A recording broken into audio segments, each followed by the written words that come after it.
just getting past the middle of Lent toward the resurrection. But while we're in Lent, there's an important theme that really is year-round. Of course, in the Lord's Prayer, we tell God, we're speaking to the Lord. Every time you say the Lord's Prayer, you're saying, "And Lord, forgive me my trespasses, my sins, my goof-ups, my difficulties, my mistreatment of other people, as much as I forgive those who messed up against me, who said bad things against me." That's a pretty high standard. It means that for us, salvation is not about a one-time thing. It's not just simply, I have good thoughts about Jesus. It's we're asking Him to forgive us as much as we forgive those who hurt us. So this is a really high standard as Christians. Today, before I can think of how to say it, let us love one another, that with oneness of mind we may confess, Christ is in our midst, He was, is, and always shall be. We say that every Sunday.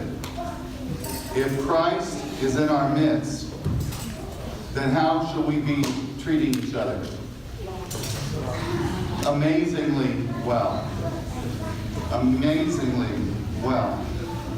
Because God is in every person. Remember, every human being is created in the image and likeness of God.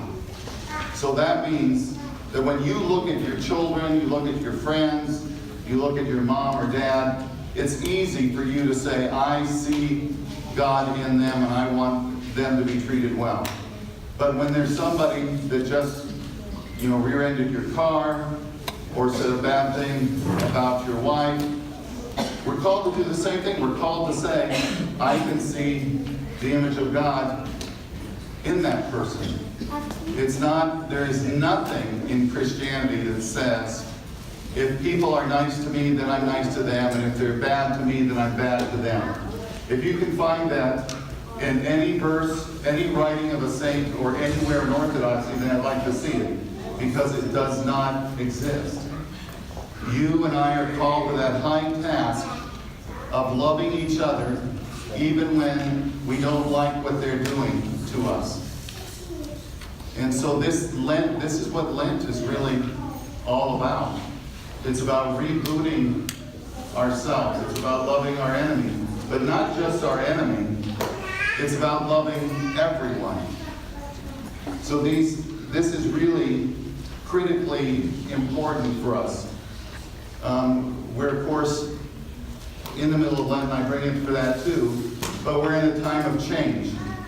And change is always hard. And so as we face, as I'm leaving and a new priest is coming, we need to love everybody. I always loved the letter from Governor Pliny. I believe it was 2nd century, it might have been 3rd. But there was this letter from a man named Governor Pliny. And the emperor ordered him to persecute, to kill the Christians. And he wrote back. And we have this letter that he wrote back to the emperor. He said, Emperor, of course I'll do whatever you want me to do. You're my emperor, I'm your governor. But I would like to ask, why would you want to kill these Christians? They dress like us. They go to jobs like us. They take care of their families like us. But what they do differently is they treat each other very well, and they treat their enemies very well. So I don't understand why they're bad for our society. Why do you want me to hurt them? Of course, the governor, we don't have his letter, but he ordered for the persecution of Christians. Governor Pliny was able to look at a community of believers and say they're different than society. They're helping each other, they're loving each other, and they're even helping and loving their enemies. I want today that the mayor or the governor of Arizona could look at us and say, look at them. They're loving even people that they don't like. It's a hard standard because society says, if I punch you, then you're supposed to do what? Punch me back. That's what society says. Christianity says, if I punch you, you're supposed to love that person. Offer the other cheek. You're supposed to pray for them.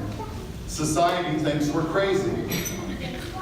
But it's what we're called to do. So for our own purification, when you pray for the guy that punches you, it's not really simply about that he's going to have a better life, because that's going to be up to him and God.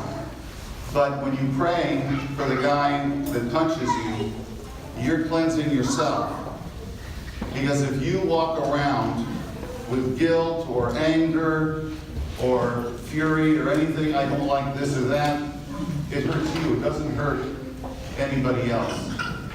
And I tell people that all the time because I think it's funny that we want control about so many things. And yet we give that control over to somebody else when we're angry.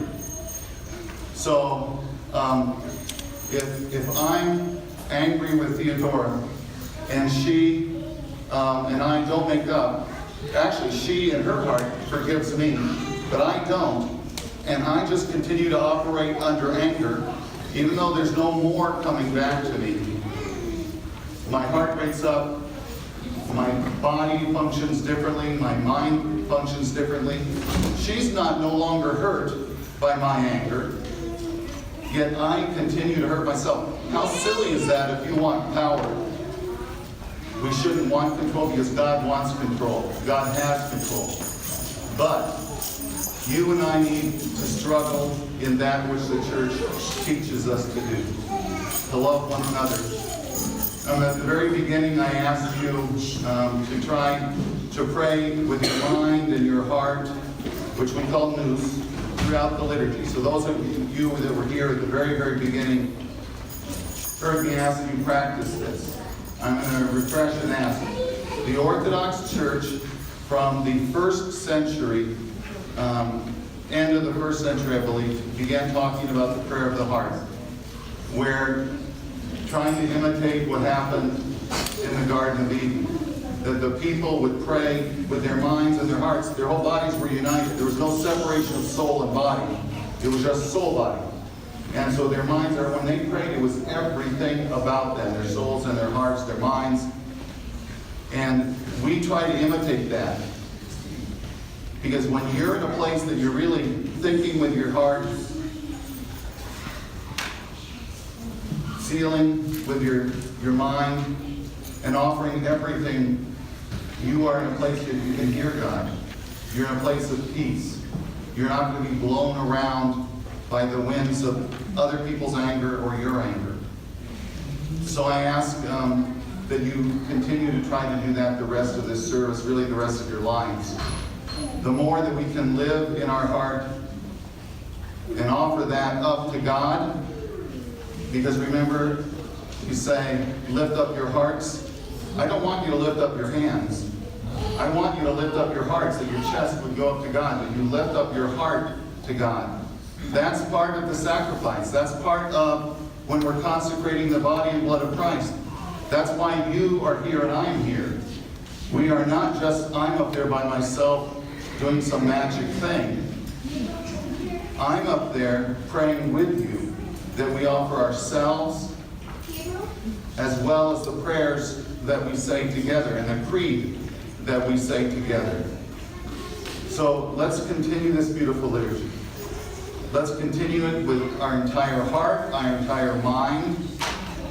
That we walk out of here collectively, we walk out of here different, ready to love each other and to love everyone that comes in our midst today and from now on. Would you please rise?